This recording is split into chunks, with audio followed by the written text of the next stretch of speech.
বেতন বৃদ্ধির হার ও নবম পে স্কেলে গ্রেড সংখ্যা কতটি জানালেন অর্থ উপদেষ্টা। আসছে নবম পে স্কেল গ্যাজেট।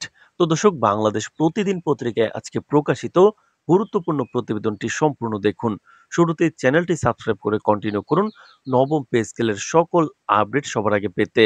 তো দর্শক, অবশেষে সরকারি চাকরিজীবীদের জন্য এলো দীর্ঘ প্রতীক্ষিত সুখবর। অর্থ উপদেষ্টা আজ এক সংবাদ সম্মেলনে জানিয়েছেন, নবম জাতীয় পে স্কেল ২০২৫ এখন প্রায় চূড়ান্ত পর্যায়ে রয়েছে। আগামী সপ্তাহে এটি গ্যাজেট আকারে প্রকাশের সম্ভাবনা রয়েছে। নতুন পে স্কেলে শুধু বেতনই নয়, ভাতা, গ্রেড সংখ্যা এবং মহার্ঘ ভাতাও আসছে বড় পরিবর্তন। অর্থ উপদেষ্টা বলেন, সরকারি কর্মচারীদের জীবনযাত্রার মান, মুদ্রাস্ফীতি ও বর্তমান বাজার পরিস্থিতি বিবেচনা করে নবম পে স্কেলে বেতন কাঠামো এমনভাবে সাজানো হয়েছে যাতে তারা বাস্তব অর্থে আর্থিক স্বস্তি পান।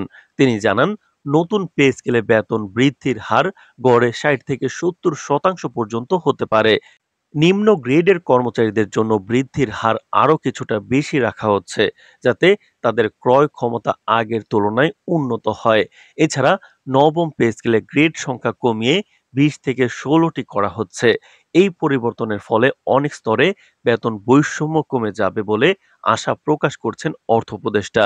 আগের স্কেলগুলোতে ছোট পদে পদোন্নতির সুযোগ সীমিত থাকলেও নতুন কাঠামোতে সেই সুযোগ কিছুটা বাড়বে।